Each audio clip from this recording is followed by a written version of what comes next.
CEO went on a blind date with a single dad. She froze when his daughter said, "You're my real mom." It was just another Thursday evening when Amelia Hartley, one of the most powerful CEOs in Boston, agreed, against her better judgment, to go on a blind date. She didn't do dating. Not anymore. Not since her heart had been broken years ago in ways she still didn't know how to explain. But her best friend insisted. Just one night, Amelia. A chance to feel human again.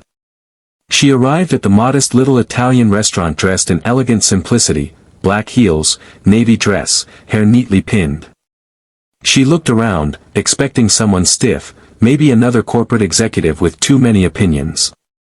Instead, her eyes landed on a man in a checkered shirt, nervously fixing his collar, a little girl sitting beside him coloring on a napkin. Her brows furrowed. He brought his daughter to a blind date.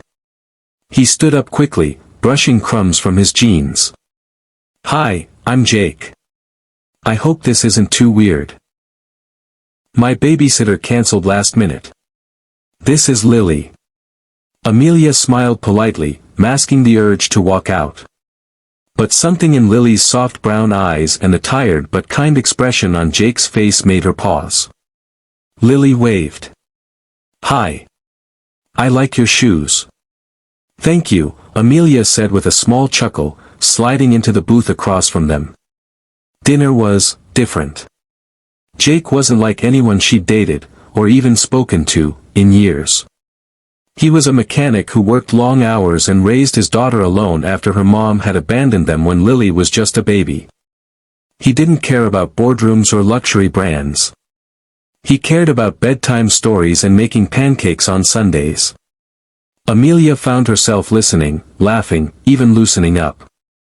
Lily chimed in with stories about her pet turtle and how her dad made the world's best grilled cheese.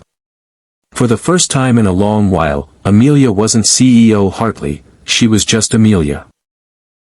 As they finished dessert, Lily leaned her head against her dad and whispered, "She's really pretty, Daddy. Can we keep her?" Jake turned red. Amelia smiled, touched. Then Lily looked up at her, eyes wide and serious. "You look like someone from my dreams. I think, you might be my real mom." The world stopped. Jake froze, spoon halfway to his mouth. Amelia blinked, unsure she heard right. I'm sorry," Jake stammered. "She, sometimes says things like that. It's probably from a cartoon or something." But Lily wasn't laughing. She reached across the table and touched Amelia's hand with her tiny fingers. "I always dream about a lady with your hair. She hugs me when I'm scared and tells me I'm brave. You're her." Something in Amelia's chest cracked open. She looked at Jake, trying to understand, but he was as stunned as she was. "I swear, I never." "No," Amelia whispered. "It's okay." She didn't understand it herself. But the way Lily's hand felt in hers. The way her eyes shimmered with innocent certainty, it awakened something long buried. A longing. A sadness. A truth. After dinner, they walked to their cars under the golden streetlights. Jake apologized again, looking embarrassed, but Amelia stopped him. "Jake," she said softly, "this was unexpected. But I'd really like to see you two again.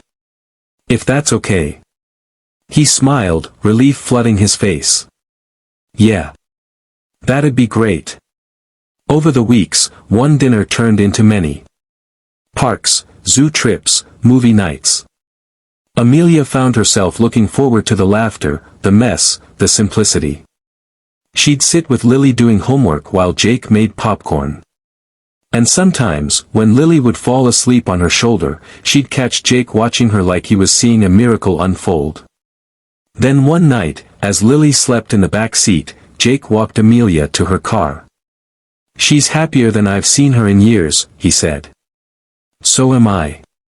And I know this started as a blind date, but you've become more than I ever imagined." Amelia's eyes brimmed. "I thought I had everything, career, success, but I never knew I was missing something this real. And then, quietly, she added, you didn't raise her alone, Jake. You were there for her every day. But maybe I was meant to find her too. They stood in silence, the weight of the moment washing over them. In the months that followed, Amelia's life transformed. Board meetings still happened, deals were still signed, but her evenings were filled with bedtime songs, school projects, and little arms around her neck. One night, as Lily snuggled between them on the couch, she whispered, I told you you're my real mom. Amelia kissed her forehead. Yes, sweetheart. You really did. Because sometimes, family isn't who you're born to, it's who your heart finds when you least expect it. And sometimes, a blind date doesn't just lead to love. It leads you home.